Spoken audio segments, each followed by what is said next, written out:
Welcome to the sourdough introduction video. This is going to be a video that's going to teach you exactly how to make sourdough bread, bar none, the easiest way ever. And this is going to be traditionally fermented, extremely healthy, easy to do, and super digestible because it's fermented, ancient, traditional food.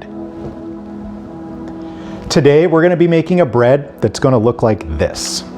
So this is a fancy way of wrapping your sourdough bread once you've mastered the techniques, and you can make a nice little present out of it if you're bringing it to a party or a dinner event, or you're giving it to a friend. And you do want to wrap it like this if you're not going to eat it right away, because what happens is if you're just leaving it out to the elements, it can get hard as a rock because there's no softeners and preservatives in this bread, which is what makes it so awesome, but also which can make it rock hard if you don't wrap it well. So let me just show you here. This is what we're going to be making today, very similar, and I'm going to show you another way. There's two forms that you can make bread. This is called a boule. There's like a French word that I'm probably pronouncing incorrectly, but it's a shaped bread that's baked on a flat sheet. There's one more version of the bread that I'll show you can make as well. So this is the other version of the bread that we can make, and we'll make both of these. So this is very similar to the other one. It's the exact same process. It's just that when you rise and bake the bread, this goes in a bread pan instead of on a flat sheet. So these are both going to be really hearty, dense peasant loaves, we like to call them, because they have the most nutrition of all the ingredients that we're putting together. And I'll tell you what, these are the simplest, easiest ingredients. There's literally just 3 ingredients in this whole bread mixture. Isn't that amazing? 3 ingredients, and it's going to be traditionally fermented, it's going to be wholesome, and it's going to be super healthy. The very first thing that you're going to need to make sourdough bread is the sourdough starter. The benefit of this is that we're not buying starter or yeast from the store that's man-made in a lab. We are using the wild yeast that's native to our area of the world, and we're fermenting our bread with that local, uber local wild yeast.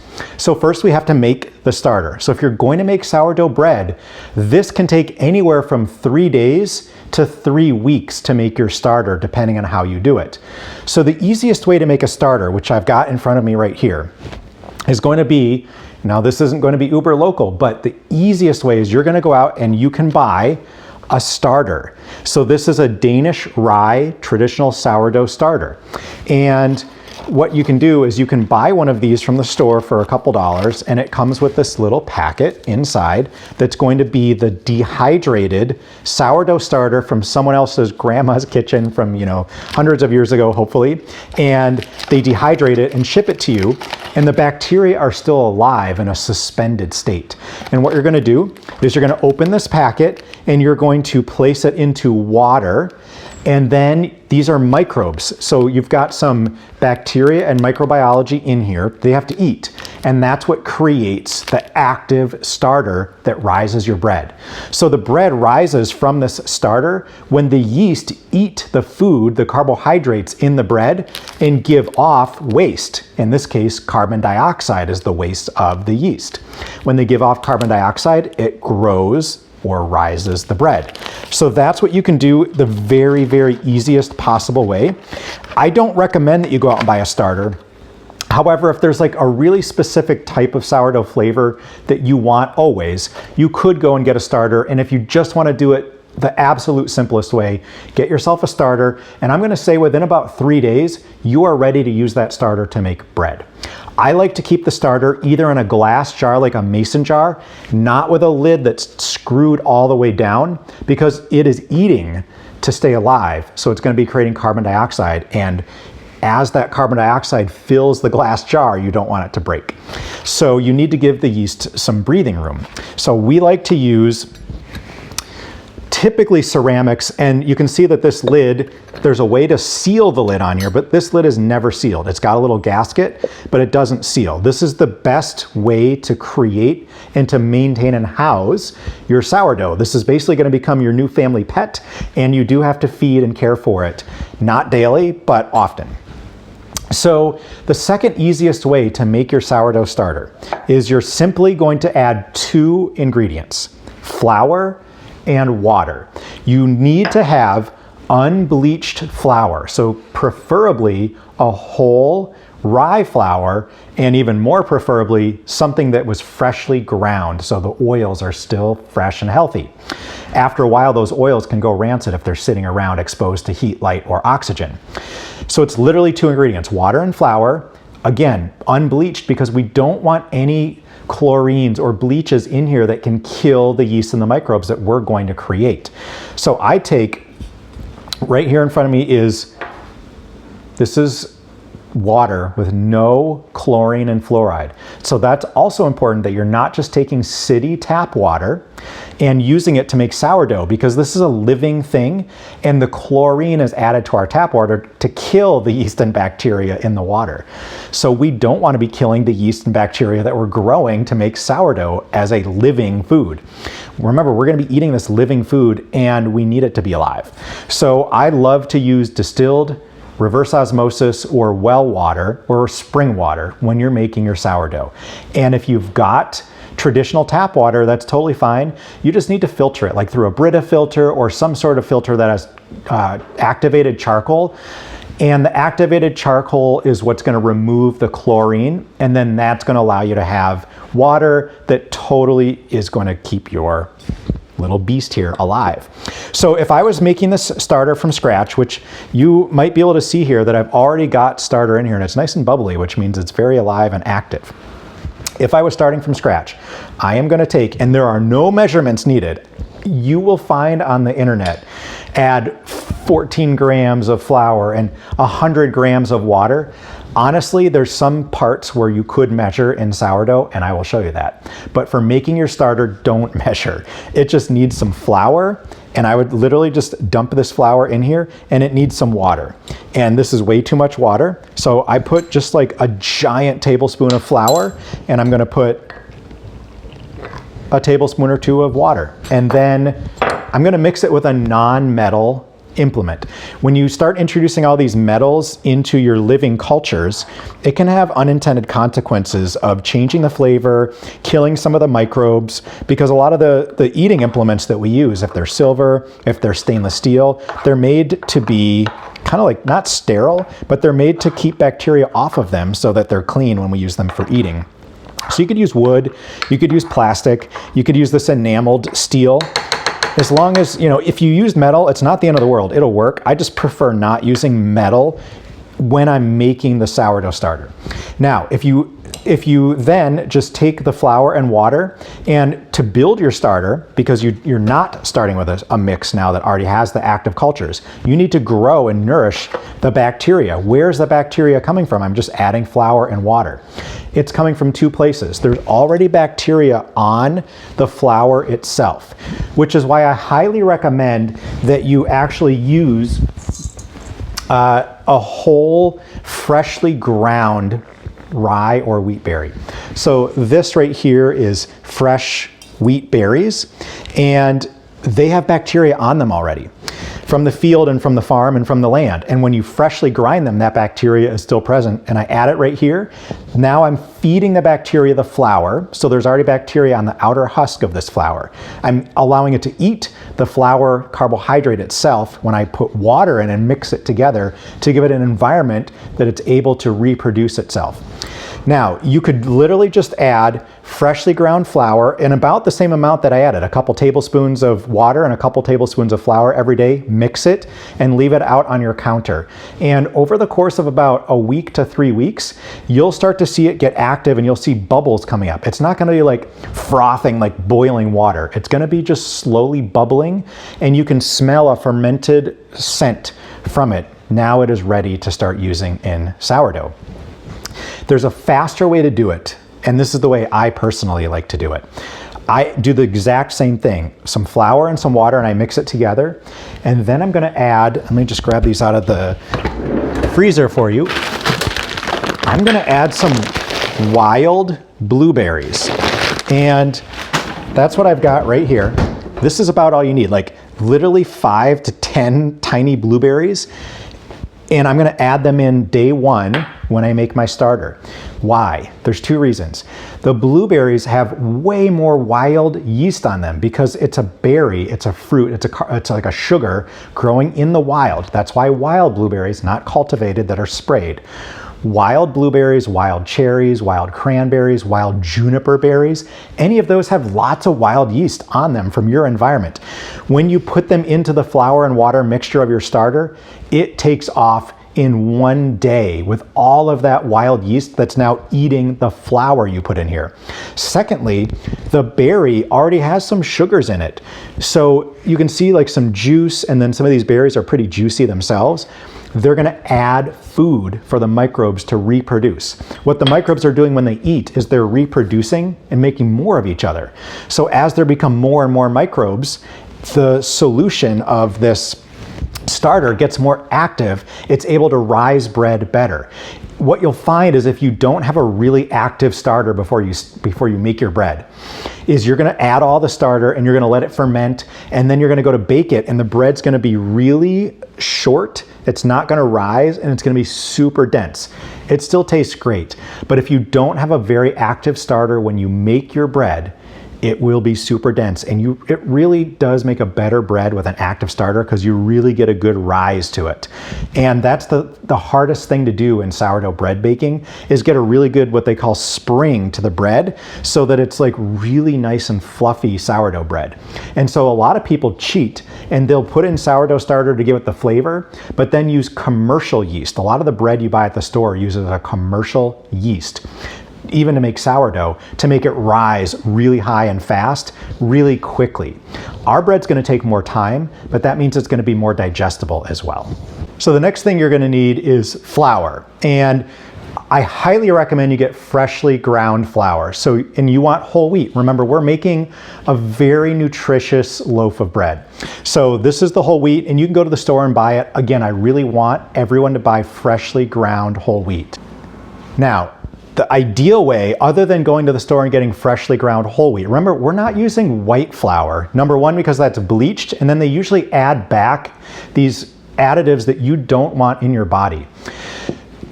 What you can use, though, is this fresh wheat berries, and that's my preferred way, and really the only way I make sourdough. It's really easy, and I'm gonna show you why we use this. I'm also gonna bring up this bag of the wheat berries I've been using. So these are hard winter wheat berries, and these are organic, as you can see. Every wheat that's grown in the United States, with the exception of organic wheat, has glyphosate sprayed on it to dry the wheat. So that doesn't mean like, oh, they might have sprayed some glyphosate on the field and maybe it rained and then they harvested the wheat and the glyphosate or the Roundup was washed off. It's not the case. They harvest the wheat, they dry the wheat, and as it's drying, they spray 100% of the wheat crop with Roundup, with glyphosate, to make it dry faster. So every single wheat that you're eating from anything that you eat that's made from wheat or wheat flour that you buy is full of Roundup because it's added during the drying process to desiccate or make the wheat dry really fast. So you have to buy organic because that is not able to be sprayed with Roundup. It's the only wheat you're gonna get that's like Roundup free, because all other wheat as of like 1999 is sprayed with Roundup as it dries. So these bags, I buy the wheat berries in a 50-pound bag because frankly, it's a lot cheaper to do that, and this lasts me a long time. And you saw me show you what the wheat berries look like. So this is by far the cheapest way. This 50-pound bag of wheat was like $30. And this is gonna last me an entire year of baking bread every single week. It's amazing. Like, that's the cheapest loaf of bread you can buy because every loaf of bread we bake has 3 ingredients: wheat, water, and salt. That's it. Like, there's no other ingredients. It's so inexpensive. And that's why I just think this is the easiest way to do it. I'm gonna show you a way where you can weigh everything and follow a recipe, but honestly, I never follow a recipe, and I will show you the easiest way to make this with no measuring needed whatsoever. So right now, we've got the wheat berries. We need to get them into a flour consistency. So you're gonna need a mill. If you have the ability, you can purchase a mill. And if you're going to be making sourdough a lot, which we do, you want a grain mill. And this is just the grain mill that we use. It's called the mock mill. And there's a number of different types of grain mills, and they have different properties. You got to find one that you'll use and that you like. They're really loud, and it does take a few minutes to grind enough flour for a loaf of bread. So I'm going to show you what we would do. And I typically am not going to weigh the wheat berries before I put them in. But in this case, if I'm following a recipe, I need about 500 grams of flour. So the first thing that I would do is, if I was weighing, is I would weigh more than 500 grams of wheat berries, because it's going to take off the hulls, mix it all together, and we're going to have to sift some of that stuff out before we make the bread, and I'll show you why. So you want a little bit more going in than what you need in the recipe. So if we want 500 grams of wheat to make a loaf of bread, I'm gonna go with it's probably overkill to go 600 grams of berries, but that's what I'm gonna put in here. So this is taken right out of this bag, and this is the wheat berries. This is what they look like. And what I'm gonna have to do is I'm gonna pour them into the grinder and collect the flour on the way out. So we obviously need to put a bowl at the outlet. I like it to be a nice large bowl. And then I have to turn the mill on before I start grinding. Otherwise it seizes the mill up. These are tricks they don't really teach you in the directions. So it's gonna be really loud when I turn this on. So I'm not gonna be talking, but you can kind of see the process. And I'm gonna turn it on. It's gonna get loud as soon as I pour these in. Here we go.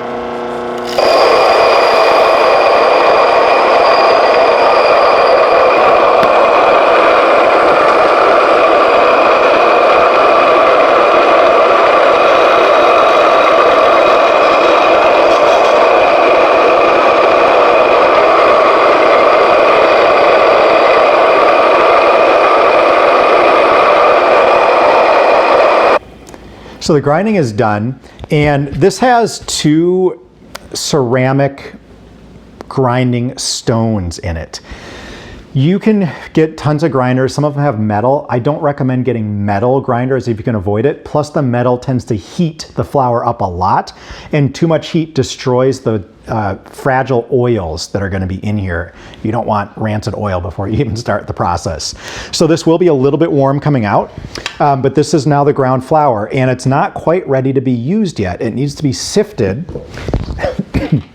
And what happens is there's lots of, when you saw the wheat berry, there's lots of the husks in here, and those husks are sharp. I mean, if I put my hands in here and I grind it, I can feel the husks. They're not going to cut me, but they will cut the gluten as it's forming its structure. So when you're baking a bread, when you're fermenting the bread, the glutens in the bread are going to start connecting to each other and forming chains. And those chains are what make the bread nice and doughy and allow it to rise better. And if I keep the husks in here that are sharp to the bread, they'll slice the gluten chains that are forming, and they'll make the bread not really get a very good rise. Now, so I'm going to be taking out some of those with this sifter, and some people are like, well, you're taking out the fiber. Why would you do that? Well, you can add it back after the bread is risen and before it's baked. So if you want to add it back, I'll show you that technique to add additional fiber to your bread. So I am going to just show you how to sift through here. And you won't have to do this if you buy, whole wheat flour at the store, because it'll be kind of pre-sifted. But if you're doing it on your own, it really doesn't take very long. I mean, this takes me a few minutes, but I just take a little sifter. You will have to buy a sifter if you want to do it this way. And literally this is all you're going to do. And it's super simple. And I'm just going to do it as a demonstration. And I'm going to show you what's left over.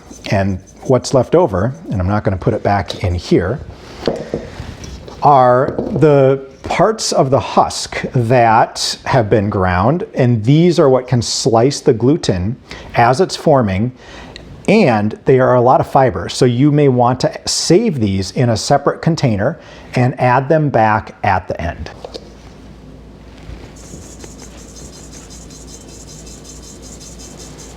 So this really only does take a couple minutes. It can get flour a little bit over here as it's coming out, but you're seeing that very quickly we get to just these like sharp little hulls or husks. And I'm gonna store them so that I can add them back to the bread later. It actually gives it a nice little texture at the end. Now we're going to make the bread. So the first thing we need to do is work with the flour, always the dry ingredients first. And I told you, I don't weigh anything. I don't measure anything. So the first way I'm gonna show you is the actual recipe, how to measure. And then I'm gonna erase all that and I'm just gonna show you how I do it, because it legit is the easiest way to make sourdough. You really can't screw it up. And I find, like, why do I have to weigh all these things? And now I've got to bring a scale into my kitchen. I don't like to do that. And it comes out perfect. The breads that I showed you are unweighed, unmeasured in the very beginning. So you're gonna get a kitchen scale. This is a postal scale, but it works really well. And you're gonna set it to grams. So typically they have a way that you can change the settings to ounces, to pounds, and to grams. And food measurements are often done in grams. So we want 500 grams of flour. So I'm gonna take my bowl, I'm gonna set it on here, I'm gonna tare it, which means zero it, so I know exactly how much I'm putting in after the weight of the bowl is taken away. So I've got zeros, and then all I'm gonna do is I'm just gonna add the sifted flour until I have 500 grams. It's really pretty simple, and this should be just about right on. I think I added a little extra, okay? So if you really want to be exact because you love to follow the rules, you can make it exact.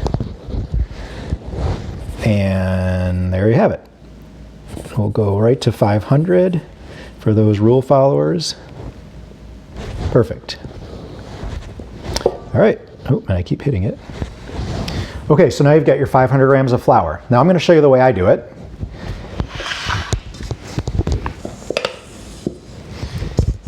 Once you've made bread about 3 times, you'll see how much flour is in a 500 gram loaf. And you might be like, you know what? That loaf wasn't quite big enough. I'd like a bigger loaf. So you just add more. And you could measure it the first few times. I grind my flour, I sift my flour, and then I'm like, that's about enough for one really good sized loaf. You can see I've got some left over. And you could add all of it, and then you might cut it in half right before you bake, and you'll have 2 loaves. Totally fine. You might find you don't have enough and you'll just add more the next time. I always go extra, but I don't weigh any of it. I can just look. And this is about exactly how much I want in a loaf of bread. After you make 3 loaves, you'll know exactly how much you need without weighing. Go ahead and weigh the first few times if that's something that's helpful to you. And then you'll just, you honestly don't have to weigh after that. So I'm gonna go back and I'm just gonna put in the 500 grams. This is already tared. And so I was at 418 when I didn't weigh, and that's about the right size loaf for our family. A 500 gram loaf is actually pretty big, but we're gonna do according to the recipe so I can show you how it would be done by weighing. All right, and we'll go back to the 500, there we go. All right, so now you've weighed out your grain. The next thing that you wanna do, again, sticking with dry ingredients, is add your salt. And it does call for, in the official sourdough recipe, it calls for 10 grams of salt. So I do not want you to use iodized salt. They add iodine, it's super processed, and it's not healthy for you, honestly. You want a natural salt. So this is a natural sea salt with nothing removed. It's not bleached. There's no anti-caking agent in, so it actually does cake a little bit, but it's got all the minerals available, and you want mineralized salt, organic minerals for your body when you're making your healthy fermented living food bread. So this is 10 grams of salt, and if you want to be a stickler about it, you could re-tare your scale and then add your salt in, and it should show you 10 grams. So there's your 10 grams of salt. You can see it wasn't very much. You don't have to mix it in. You just let it sit right there. That's all you got to do. And now we're gonna add the liquids. So I always add the starter first. And again, let me just show you, like, if I were making this myself, I wouldn't weigh the salt. So I would honestly just take my thing of salt, and this could be full of salt. And I don't even add 10 grams. I add 5 if I were to measure it. I literally add a pinch of salt, and that's it. I call it good. So literally that was way less than the 10 grams of what the recipe calls for. it doesn't matter. It's not gonna hurt your sourdough if you take a pinch of salt and it's a little more or a little less. It honestly won't hurt it. If you add too much salt, you will kill the wild yeast. If you add too much salt, you're gonna make a salty bread. So just measure the 10 grams once if it helps you, but really it's a pinch of salt. You don't have to measure that. Remember, you can use any kind of salt except store-bought iodized salt. You can use any kind of sea salt, fine grind, coarse grind, it doesn't matter. Use sea salt or like a Redmond real salt, like Himalayan pink salt, okay as well. I really prefer sea salt because I think it has organic sea minerals in it, which is far healthier. But if this was coarse ground, but if it's super fine ground, it doesn't matter. 10 grams is 10 grams, a pinch is a pinch. Totally works. Now, you're gonna add the first liquid, not the water. I always save the water till last. You're gonna add your sourdough starter. So there is like a recipe that says add 150 grams of starter. So your starter should be nice and active and bubbly. Now, if you're keeping your starter over a really long time, and especially if it's summer, and you're not using it like every week, you wanna keep it in the refrigerator. Otherwise it will grow like some mold on it, and you'll have to start over. Because it starts to get hot and there's molds in all of this stuff, they'll grow in the summer when you make your starter. So typically in the summer, I'm feeding my starter twice a week. That's it, sometimes only once a week. And in between feeding it and stirring it, I put it in the refrigerator and the molds don't grow if it's in the fridge. If it's sitting on your counter and it gets moldy, you will have to start over. That's where the blueberry trick is gonna come in really handy, because it'll be like 2 days, boom, your starter's ready to go again. You don't have to wait 3 weeks of just feeding it flour and water. Feed it a few blueberries, feed it flour and water, and from then on, you feed it just flour and water. The blueberries are already in there doing their business, and it's gonna be a couple days and you've got your starter. So this is our nice bubbly starter. And what we're gonna do is we're gonna get our spoon back here and we're gonna stir it because it settles. Like you get sometimes like even some alcohol on top if it's really fermented. The yeast waste, when they poop carbon dioxide and alcohol. I mean, it's kind of crazy, but you're gonna have to stir some of that in. So you might get an alcohol smell once in a while. You stir it in, and then what we're gonna do is we're gonna make sure our scale is on. We're gonna add 150 grams. Now, I do recommend measuring the first few times to see what 150 grams of starter looks like, but honestly, like, this is probably like 8 times too much starter if I were to add all of it, right? But if you did not want to weigh or measure and you added all of this to your bread, it's not gonna hurt anything, literally. Like I could add 150 grams or I could add 1,000 grams of starter. It does not wreck anything whatsoever. You can't screw this up. That's what's so fun about it. So let's just show you what the 150 looks like. Now, if you do use all of it, you're not gonna have starter to keep going and feeding, right? So there's a trick that I'll show you at the end of how to, if you do use all your starter, which I've done sometimes, there's a way to get it back before you bake the bread. It's super easy. It's a little French trick that they use. So let's just do 150 grams. I'm just gonna pour this in. I need to be able to see what I'm doing here. And again, I'm not worried about going over. If you go under and you really don't do enough, it just won't rise as fast. So you really don't wanna go too low. And there's 114, so there's about 150 grams, 154. And this is what we're gonna look like here. Now, all we have to do is add water and stir. So literally this is flour and water. And in here is flour and water and salt. That's it, that's the whole sourdough. So now we're gonna add extra water because if I were to mix this up, it'd be like super dry and crumbly and that's not gonna make a bread. So with the no measuring technique, I honestly just put this, and again, don't use tap water. If you've got tap water, filter it. We have a reverse osmosis filter, so I just put this under the reverse osmosis, turn it on and start stirring till it looks like bread dough, and I'm done. Like, you don't have to measure. Once it looks like it's bread dough, you're done. But we're gonna measure 250 grams of water, which is what a traditional sourdough recipe would call for. So we're just gonna keep pouring this till we hit 250 grams, and if we need to get more, we will. And if you do go over on this and it gets too wet, that's okay to a point. Like I can take super wet sourdough and it'll come out really good. But if it's like really wet, like almost pancake batter, you're not gonna get bread out of it. You're gonna have to add more flour if you kind of screw up on the water. So we're at 170, we need 250, 220. So we're gonna need a little more water. And this is just well water that's been filtered. So you can weigh it all ahead of time if you want, or you can kind of do it as you go, or you don't have to measure at all, which is my preferred method. Okay, so that's pretty close. Now, if I was doing it, I wouldn't have the scale. I'd add about this much water, and then whether you weighed it or didn't weigh it, what you have to do now is stir. So when you stir, you know, you're gonna see there's some salt in here. You wanna get that salt dissolved in the water and not just sitting on the sourdough starter, because salt is a preservative, so it'll kill the sourdough starter. But you can see it's just like, I'm just taking, and there's no like scientific way to do this. You could do it with your hands. You could do it with like a little spatula. You could do it with a bread mixer on your KitchenAid mixer with the dough hook. Like honestly, all of it makes the same kind of bread. And you're just trying to incorporate all the water in here. And if I feel like there's not enough water, I don't really care what the recipe tells me to do. I'm not gonna make a dry bread, I'll add more. And honestly, most sourdough recipes I've used, I think they're a little light on the water. And that's because this is a whole grain flour, it's whole wheat. And it's gonna soak up water over time. So as we let this ferment before we bake it, it's gonna absorb more water. And I can already tell you, this is too stiff for me, but I'll add some more water in a sec, but I'll show you. Like I normally stir to about this point to get everything mixed and incorporated. And then I'm gonna use my hands in the bowl. So I'm gonna take everything off here. I don't like to waste anything and like throw this down the drain. I wanna eat it.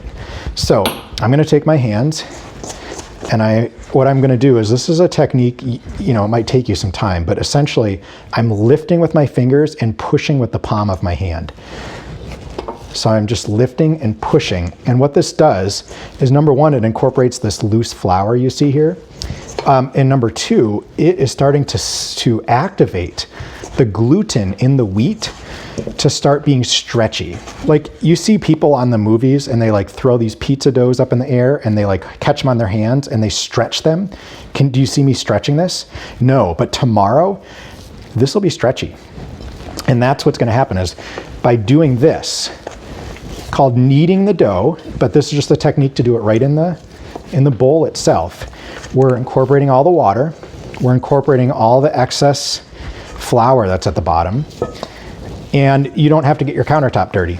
You certainly can. Like if you love working with dough, you can do that for 10 minutes if you want. I'm showing you the simplest and easiest possible way you can make sourdough, so you spend the least amount of time doing it. I'm spending more time talking about this than it would ever take me to make this at home. It takes me about 10 minutes of prep, and that's it. Like this is so long for me to make this today by explaining it. But honestly, once you know how to do this, it's 10 minutes of prep and that's it. It's just so simple. So this is about good of doing my kneading. And I would say, like you can see, it's not sticking to my hands. I think this is a tiny bit dry for me. And now some people, they get like super fancy and they want to create like a little boule. And so they're going to like shape it like this. And you know, you'll get good at this, but I'm basically just taking the top and tucking it together under. And tomorrow you'll see how stretchy and sticky it is. I personally would add a little more water to this because I know that it's going to be a little dry in here. And then when I bake it and people eat it, it's going to be like kind of crumbly. And I don't like that so much. So that's why I don't stick to the recipe. I will add, and even if it's like this, you can add a little more water. It's not a big deal. Again, you're not really going to hurt anything. So just go ahead and add a little bit more water. And then it's going to seem like nothing's going to happen. But very quickly, all that water, I'm just doing the same thing. I'm pulling up with my fingers and I'm pressing with my palm. I'm pulling with my fingers, pressing with my palm. And it really makes it pretty slick because I'm not creating a mess all over the counter that I've got to scrub later, because this gets like, if you let this dry on the counter, it gets like hard as a rock and you got to really scrub it off. Now I'm just keeping it in the bowl and I'm doing this quickly just to incorporate the water. You don't have to, you can do it slow. It really doesn't matter, but I don't want to waste too much of your time. Now this feels better. This feels a little stickier. You can see the stickiness on my fingers. That's what I like to see when I make a dough. I like it a little bit stickier where my hand looks like this. That tells me I've got a nice wet dough that is gonna make a better bread than a dry dough, especially with whole wheat. If I had white flour, which I never use, you could let it be a little drier, but I like it wet. I might even go so far as to add a little more water because I just know that it's going to soak it up. We're gonna do a 24-hour fermentation. Most sourdough bakers, they'll do like a 2 to a 6 hour fermentation. So when you do a 24-hour, you're eating more of the gluten by the microbes in the yeast, and you are making the bread healthier by creating more healthy bacteria in it. Now, a lot of those bacteria will die when you bake the bread. That's okay. We're still making a healthier, more digestible bread the longer it ferments. It also gets a little bit stronger of a flavor, sourdough flavor, which I personally enjoy. And again, remember, we used 100% whole wheat. There's no white flour, there's no bleached flour in here. So this feels good. Honestly, you could go a lot wetter to where it's almost looking too wet. By the next day, it'll be dry. Not dry, but it'll be perfect. The way I do this and the way I recommend you do this. So after you've kneaded it and it forms this nice ball, I just leave it. I use this overnight. I don't wash this out and get a new bowl. You're gonna let it go overnight. So if you want to have sourdough on Saturday, on Friday you would spend your 10 minutes stirring up water, flour, and the starter and some salt. And then you're gonna make this and you're gonna let it sit overnight. And the way I do it, that works the best, is I'm gonna add a tiny bit of olive oil to the top, and I'm gonna wet a dishcloth, and I'm gonna lay a really wet dishcloth over the top to keep it from drying out. And I'll show you what that looks like right here. All right, so we got some olive oil. Highly recommend you use high quality olive oil. Extra virgin is better. I'm just gonna add a little bit, so maybe you can come in here and see the top on how much I add. And I mean, you can add a ton. I wouldn't recommend adding a ton of olive oil, but I just add like a little spritz to the top.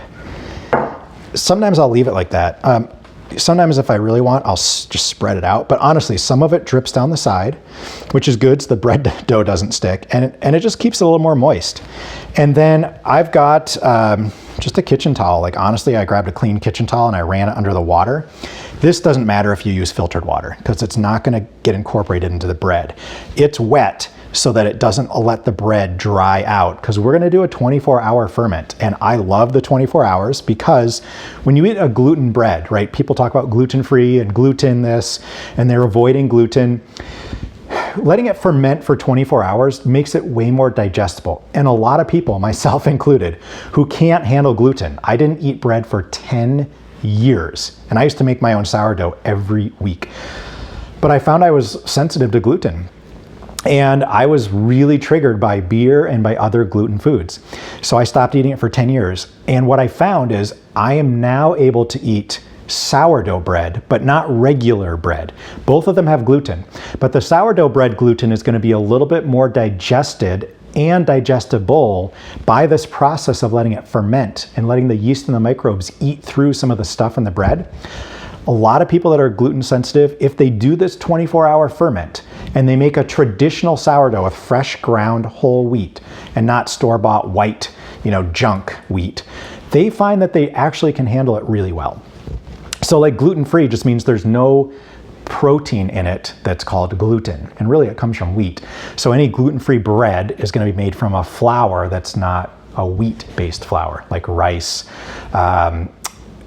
They can use almond flour, you can use coconut flour, and then they have to mix in things because there's no gluten to make it stretchy or really make it rise well, so you have to add binders to it like xanthan gum or tapioca starch. So for people that are gluten sensitive, not celiac, but gluten sensitive, try a traditionally fermented sourdough and see if it sits better with you. So I'm literally just gonna take this wet dishcloth and I'm gonna drape it over the sides, and then I'm gonna put it somewhere like not hot, not cold. Like if it's below 65 degrees, which our house is, it's not gonna rise very well. It'll still ferment nicely. It's just not gonna rise well. You need it a little bit warm. So if your house is cold, put it in the oven, turn the oven on for literally like 1 minute, turn it off. Now put it in the warm oven and just let it sit overnight. If you've got a wood stove like we do, we put this next to the wood stove on the ground, not up high where it's super hot, but on the ground where it's a little cooler, but still quite warm, next to the wood stove. Otherwise, if your house is 68, 72 degrees or it's summer, you just let it sit out. And what's gonna happen is overnight, you'll come to your bread dough 24 hours later, and look at that. It's nicely risen.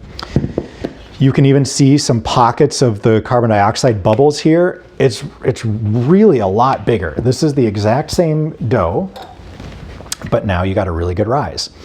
So the next thing you're gonna need to do before you bake it is you're just gonna need to stretch it a little. And that's like the pizza dough thing, but we're not gonna do that.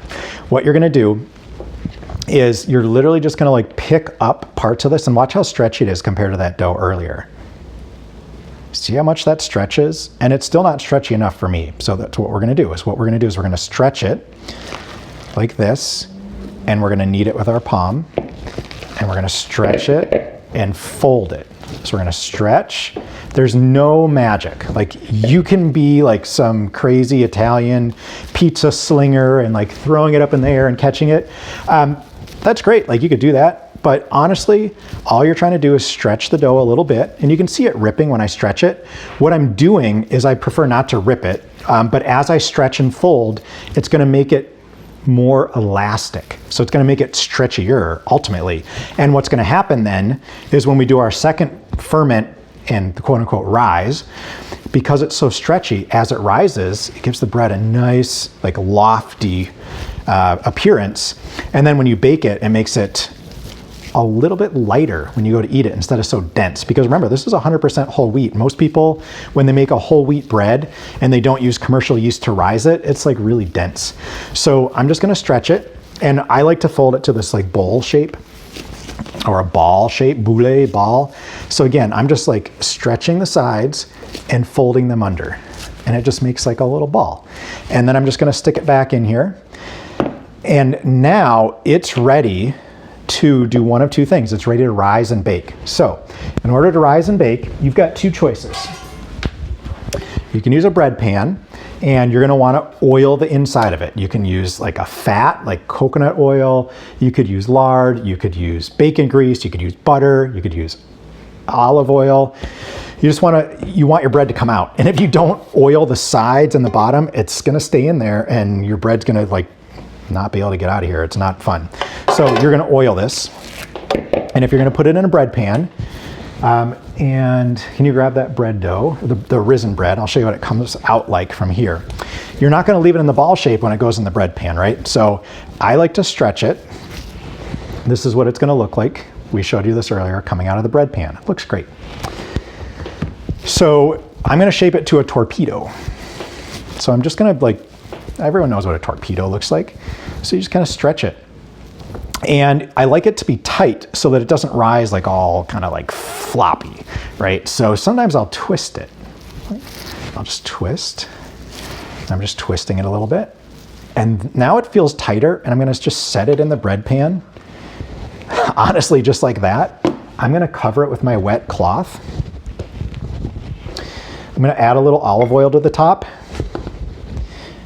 on here, and I'm not gonna add it because I'm gonna show you how to make a ball from here as well. And I'm gonna let it rise. And when it gets risen, and it fills this pan like all the way up to here or higher, now I'm ready to bake. And that usually takes like 1 to 3 hours. You can let it go 10 hours, but like 1 to 3 hours at this point, remember it's a day later, 1 to 3 hours, it'll be totally risen to the size of this pan, and maybe even higher, depending on how active your starter is. Now, if you wanted to bake it on like a baking sheet or a pizza stone or bread stone, you're gonna need it to be in a nice tight ball. Because if you try to bake it like this, it's gonna make this like super long, like really thin loaf of bread. And like, you might like that, that's fine. But if you want loftier bread where you can cut sandwich size pieces and sandwich like width pieces, you need it to be tight. So again, we're just gonna take it and stretch and fold the sides, and just a couple times. So now it's folded and it's nice and tight. I'm gonna put it on the the pizza stone or the baking sheet with oil or parchment paper. And I'm gonna put it on there. I'm gonna cover it with my wet towel, and I'm gonna let it go for an hour to 3 hours, and it'll be a little bigger. And you know, if it gets super like long and thin and I don't like it, I'll redo this right before I bake it. So I'll tuck it in. You don't want to handle it too much before you bake it because you'll like diminish the air bubbles in it and make it flatter. So I'll like be real careful right before I bake it, nice and tight. I will actually dip my fingers in some water and run it over the top and a little bit of olive oil right before I bake it. Because what's going to happen is you're going to put it into a hot oven and it's going to caramelize and crust the top. And then it won't, when the top is cooked, it's not going to allow the middle to expand. This will still rise while it's baking, sometimes quite a bit. But if the top cooks too fast, it won't do that. So you want to add personally, I add a little bit of water to the top. Some people take water and they put it in the oven with the bread when they bake it. And that's kind of like steams the oven. Like some people have steaming ovens. That's what this is for, to keep this wet as it slowly rises in the heat of the oven and gets bigger and fluffier while you bake it. So here we are, we've risen it. We've now put it in the appropriate pan that we want to bake it. And in my case, the torpedo. It's risen, we're ready to go in the oven. So again, a little bit of olive oil, some water, I just rub it on there. It's not a big deal. And you're gonna put it in uncovered. Your oven is gonna be preheated, and ideally it's like 410 to 425 degrees, but I've gone as low as 375 degrees to bake bread. So honestly, I say anywhere from 375 to 425, preheat the oven, and then you're just gonna throw this right in there, and I usually set a timer for 15 minutes. After 15 minutes, you're gonna go and put a thermometer in it. You could put it in the beginning too. And this is really critical because especially if you don't bake bread a lot, like how do you know it's done? And you don't want it to be burnt, but you don't want it to be undercooked on the inside. Not that it'll kill you, you could totally eat this. But if it's underdone, it's not gonna be as good. So after it's been in the oven for 15 minutes, you just insert the timer as close to the middle as you can. And you want the bread to be 205 degrees. If it's 200, it's fine. If it's 225, it's fine. But if it starts getting hotter than 225 in the middle of your bread, it's gonna be burnt. And if it's less than 200 degrees, it's not gonna be fully cooked. And so it could still be a little raw in the middle. Again, there's nothing in here that's gonna hurt you because it's not like raw meat. It's just flour and water, but it just won't taste as good. One really, really important thing that I did not tell you. Before you put it into your pan to bake, like this stuff is like really fermented dough, really active bacteria. So I'm gonna take a pinch. This is like a little baker's trick from France. I'm gonna take a pinch of this dough and I'm gonna put it right back in my starter to keep my starter going. So if you used all your starter when you first made bread and you're like, oh my God, I used all of it, now what? There's your next way to start it. You pour a little water in, you stir it back up, and you refreshed your starter and it's ready to go tomorrow if you really wanted to use it tomorrow. So you're gonna bake this, and once it reaches 205 degrees, it's gonna come out of the oven just like this. And the key is you're gonna wanna put it on a rack. So this is really important, and this is why they make these. If you were to keep this in the pan after baking, it's gonna condense a ton of moisture in the bottom of this, and it's gonna get wet. And then by the time you finally get it out, like the next day or a couple hours later, it's gonna be all wet on the bottom. Like who wants bread like that? So that's why you oil this too. You wanna get it out. And honestly, like for me, when I get this out, when I get bread out of here, even if it's really well oiled, it's not just gonna dump out. So my bread is in here, it just came out of the oven, nice and hot. I'm gonna grab my oven mitts and I'm gonna bang it down, like pretty substantially hard, really firmly, and it'll flop right out. Usually, it's hot, but you can handle it. And you just pick it up and you let it rest here on the sheet. And what it's doing is it's allowing air to circulate all around it and dry the bread out instead of keeping it like wet. So once the bread is dry, now you're ready to either cut your bread or store your bread. So what you're hearing is frequential music that embeds the food you're cooking with really great frequencies, healing frequencies even. And what we like to do is, I'm just gonna grab the starter, is you can embed these healing frequencies by just playing them on a device into the starter itself, and that embeds healing frequencies in the food, or when you're doing the stirring, because remember these frequencies are embedded in water most easily. So there's lots of water in your starter, and there's water when you're mixing the dough and when it's fermenting. So if you want to play some frequencies, it's like a really cool little trick to make sure that the bread or the food you're making is even that much healthier.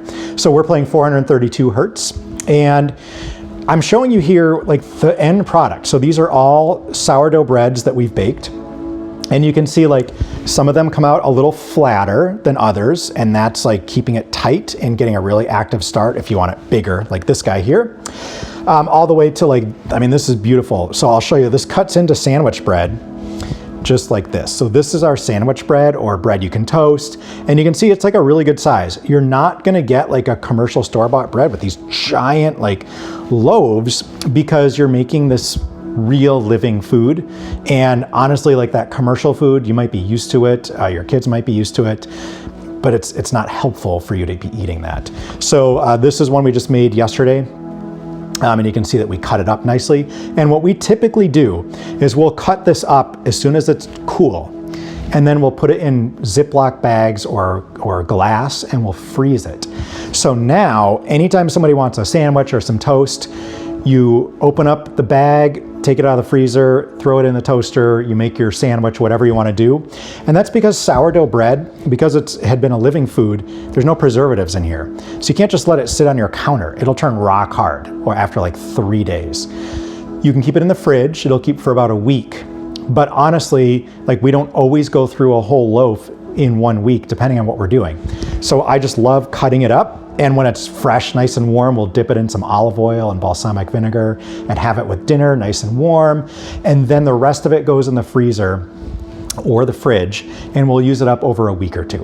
And honestly, that's all there is to it. So just remember, like, it's super easy if you just think 3 ingredients. You just take your starter, which is just flour and water, and once it's nice and bubbly, you go starter, some salt, flour, and water. And really that's 3 ingredients, because your starter is also just flour and water.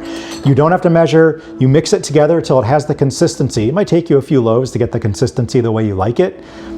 You don't need to measure, you just throw it all together and you make this beautiful, life-giving food right here. All right, a couple questions are like, why are these different colors, right? They're using the same ingredients. This one cooked a little longer, it got more caramelized. The longer it stays in, so this one was like 225 degrees, this one was more 200 degrees. This one, very different, and this is because you can see there's white on the top. It's actually flour. So this one, right before it was baked, so in this stage, it was shaped into this shape with added flour, and this would actually use like a gluten-free white flour. So some white flour was sprinkled on the counter, and it was shaped using that white flour because it was really sticky. And in order to not have it stick to our hands and lose all the dough, we took a sprinkling of white gluten-free flour. You don't have to do this, you can use the same whole wheat flour. And then it was shaped, put our hands in the flour and shape it. And so that flour stayed on the outside of the bread while it baked. And so it's got this lighter complexion. I also wanted to mention, you can add like roasted garlic, you can add fresh garlic.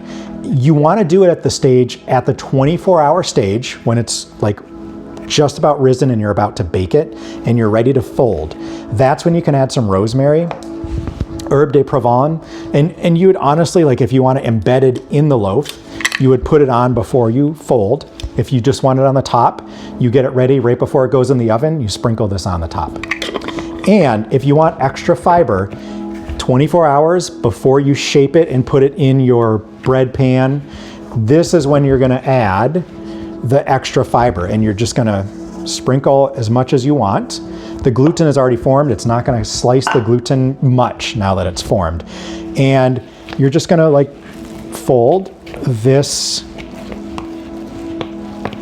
into the bread itself. And that's it. So now you added the fiber, if you want a ton of extra fiber, back into your bread. It gives a nice little texture too. So I didn't want to forget those two parts. So you'll notice the top is that ground wheat that was sifted out. I didn't fold it into this bread. I literally just added it to the top. And that's what you're seeing on these tops of these crusts here on the other side of the crust. And it just gives a nice little texture plus all that extra fiber. So happy bread baking, everybody. I hope this was helpful, and enjoy your life-giving bread.